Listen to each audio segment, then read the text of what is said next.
They're called the Greatest Generation, men and women from all walks of life who grew up in the Great Depression, led our nation to victory in World War II, and helped make America a beacon of freedom and democracy for all the world. And do they have some stories to tell? I'm pleased to be partnering with the New York State Military Museum and Veterans Research Center to preserve the words and memories of many of our World War II veterans. These stories will be entered into the state's archives, where they will be accessible to researchers, academics, and future generations. Our veterans have given so much to help build a brighter future for all Americans. This tribute is just one small way of saying thank you. Now, was there some event in particular that made you want to go into the service, or was it just something that you had thought about doing? No, I saw a bunch of people that we were going, so I was still a kid yet. And I figured I was going to be going in the service anyway, so I joined the Marines. You joined the Marines. Now, where did you grow up? Where are you originally from? Watertown, Right New here. York. Very good.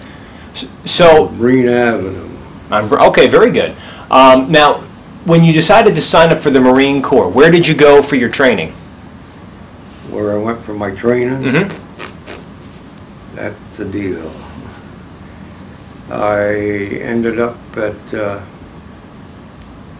Parris Island. Parris Island. Parris Island. Isn't that where most of the Marines go? Parris Island, yes. What do you remember from your training? From my training? Yeah, from your time in, on Parris Island. On Parris Island, we were there, I was there for, what do you call it? A couple of years, maybe? Huh? How long were you there for? Oh, no years. It was, I went to training all the time. They was there. And learned how to drill, learned how to fire. Was on the firing squad for good. And those inspectors were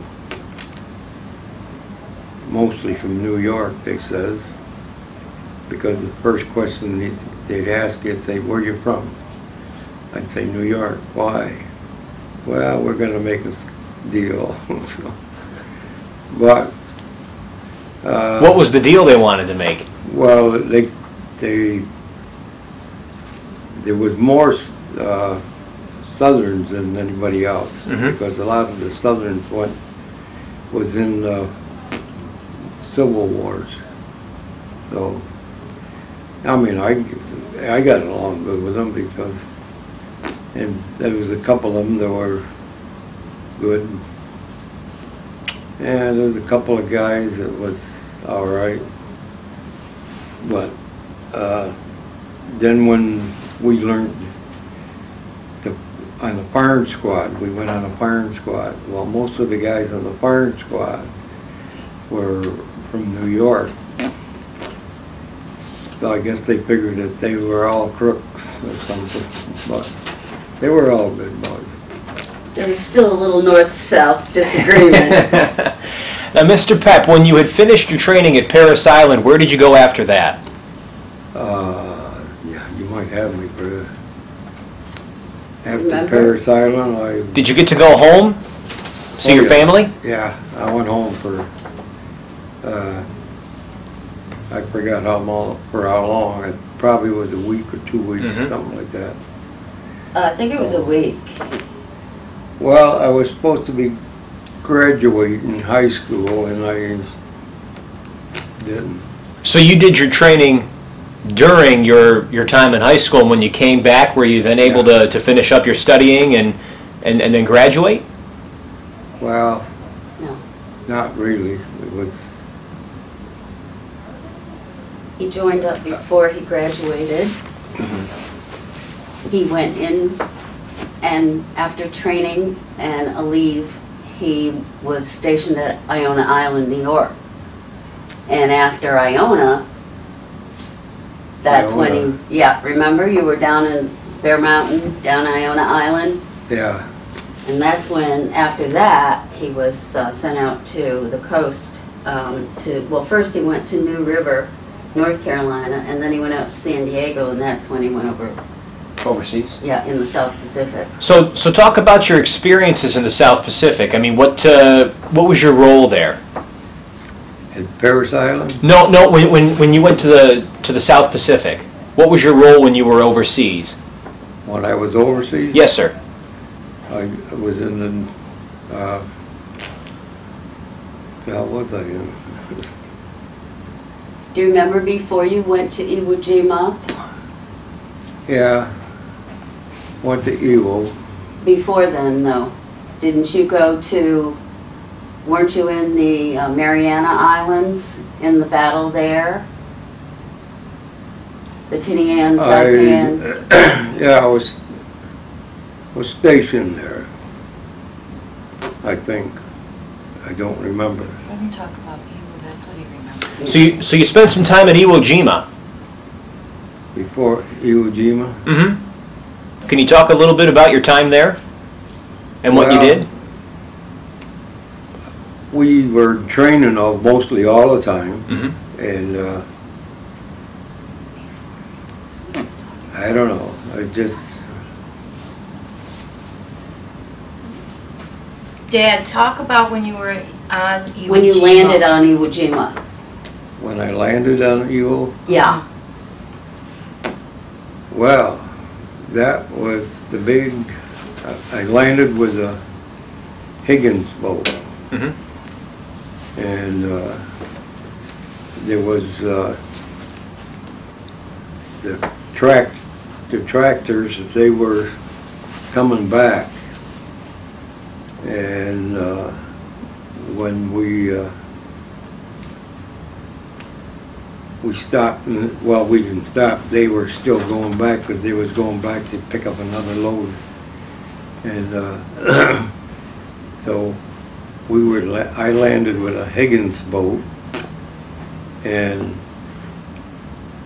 he got stuck when he hit the beach, and so I ran back to help him push the boat down so we can get out, and somebody comes over and taps me on my shoulder. He says, get out, you gotta go over this way. I said, well, he's got stuck. He said, that's all right, he's gonna be all right, don't worry about him. So I said, okay. So I went up ahead with my platoon. Mm-hmm. Well, it wasn't my platoon, it was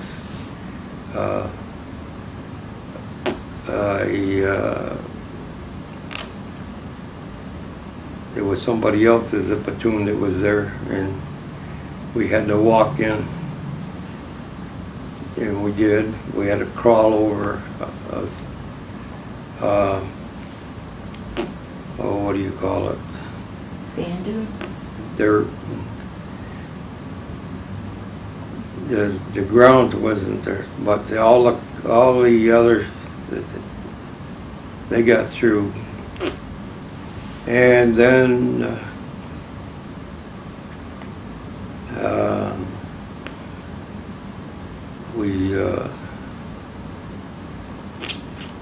I forgot whether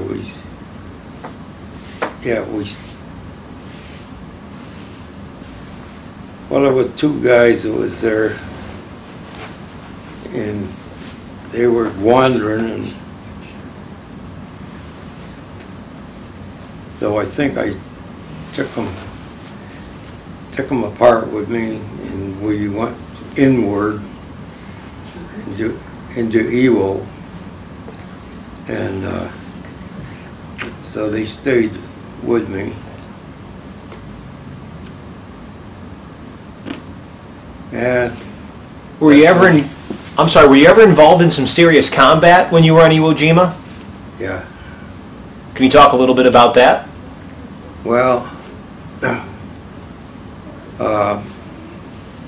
after the bombing that was done on Iwo, there was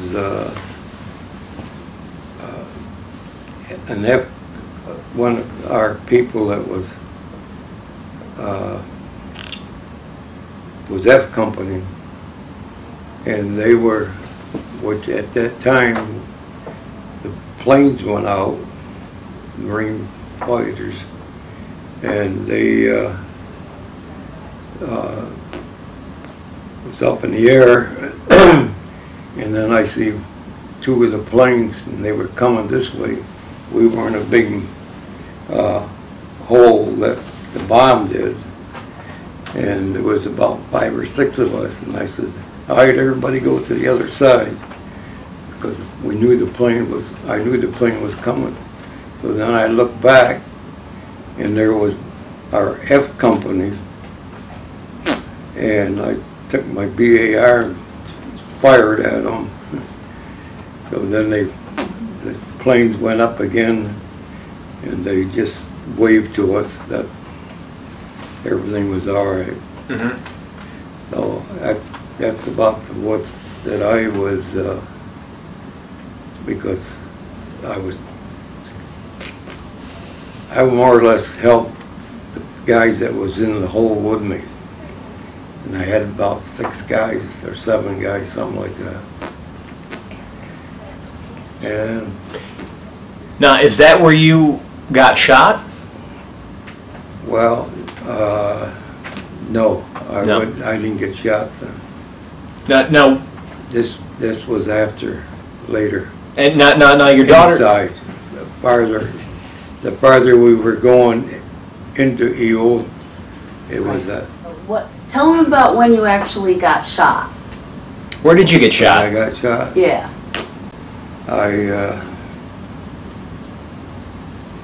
Okay, we were ahead of the line, and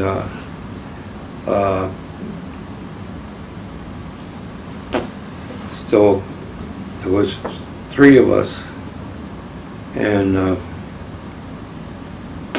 we were on the Japanese land, not our own, and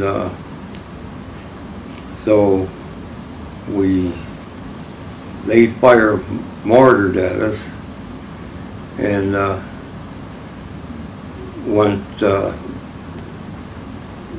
there was three altogether. I was the last guy laying down, and the other 2 guys were ahead of me. And then one of our boys came over where we were. We were in Japanese land instead of our own.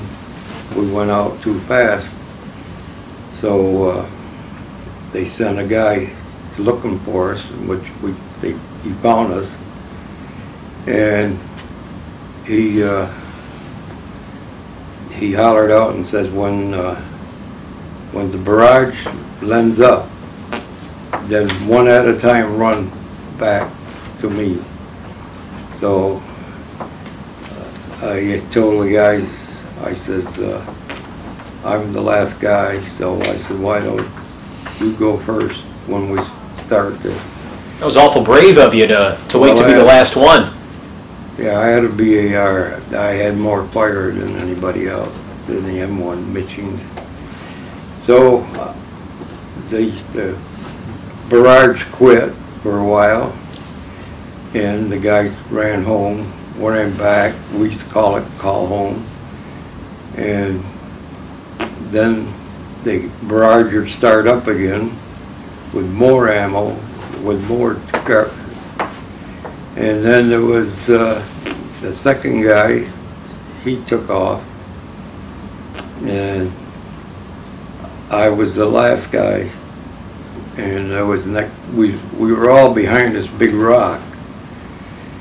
So the guy hollered at me, and he says, I spoke up first. I said, "Oh, the dirty bastards." I said, "They broke my canteen." You probably did. So the guy says, "Put your hand down your leg and see if, what you feel." I said, I feel water." He says, "Well, take a look." So I looked and I said, "Oh, it's blood." So now, which knee did you get shot in? Pardon? Which knee were you shot in? My knee, right here. So it was your right knee? Yeah. Now, when it happened, you didn't feel a thing? No, I felt it after, when I got back. When I went back where the other guys were, he was a sergeant. He took my BAR and he says, "Okay, now all I want you to do is walk down," probably was 2 or 3, I forgot how long it was, but it felt it was longer than I thought. And I got to the first sergeant. He was one of the guys that stayed behind, and they patched me up. Well, they patched me up before, but they patched me up. The first sergeant did. Then he put a ticket on me, and then there was a shoemaker that used to shine shoes and stuff. He was a Italian boy, and he says, "Hey, Frank, you want whiskey?" So I said, "Yeah, can I have it?" So I had that. I drank that down, and then the first sergeant says, "Okay, I got you all tagged." He said, "Now, can you make it back to F Company?" I said, "Where is it?" He said, "Oh, about a few yards down the road." I said, "Okay, I can make it." And I picked up a Jeep, and then I saw 2 guys that I saw before that I was trying to save, and because he was at another spot and he didn't want to leave that big hole. So, and that wasn't too bad, but I got out and I got in a Jeep, and they took me down to the what do you call it? The end of The landing area? well,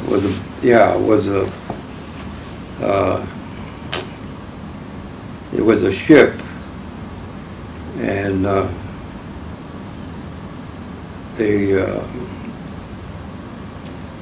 Did they put you on the ship? yeah, well, the doctor was on the beach, and he looked at it and he said, "Well, they're going to put you on the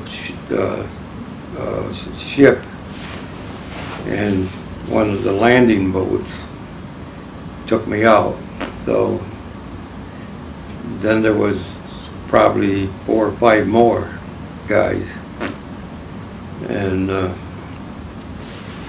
then when we moved out Edward to go to, we were going to start to take us to a different area, and there was a ship. We was going down with the ship, and the ship was real slow, and it took us, I forgot how many days, but Now, where did the ship take you? pardon? Where did the ship take you? Did they take you home? No, they didn't take me home. They took me to the hospital In at Maui. and it was from there they took us to the ship was supposed to be going back, and it ended up to I forgot, but anyhow I was on it. There was a doctor on it, and he looked at my knee, and says, well, we can't do nothing because there's no hot water. And, Now, were you in pain? pardon? Were you in a lot of pain when you were on that boat? Oh, a little bit. A little bit? Well, they put patches on it, you know, and stuff like that. So there was a doctor from Syracuse, and he looked at it, and he said, well, we can't do nothing because you can't, no hot water or nothing for. So I said, well, okay. So when we got to the ship broke down. Yeah. No hot water, your ship breaks? Man, that's... Yeah. It was a fun trip. Yeah. The ship, we got on we walked off the ship. I even walked off the ship. And we ended up in the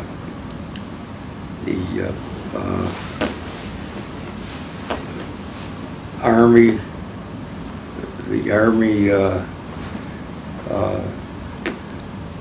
hospital, and they put us up there, and we were in the well, I was in the officers' sleeping quarters. Now, how long did you spend in the hospital? Well, Until you were ready to go? Until we were better, yeah. Mm-hmm. But then we were supposed to report to go back, so. So is that what happened? Once you got healthy again, you went back? Yeah, I was after I was all right with my knee for a while. It was good shape then, and I had a nurse from the Army, and the guy next to me in the bed, it was a hospital that they were making, and he says, hey Frank, I said, yeah. He said, if you go to the bathroom, the building had a toilet and that and everything. They didn't. So I said, why? He said, take my 45. I said, well, what are we going to do with that? Come to find out, it was a Japanese in the outside, which was all outside toilets anyway, and he hollers out, he says, hey Mac, can I have a smoke? And he said, sure. So the guy next to me was in bed, he says, both of us is trying to get out of the door the same way. But we laughed about it. He woke me up.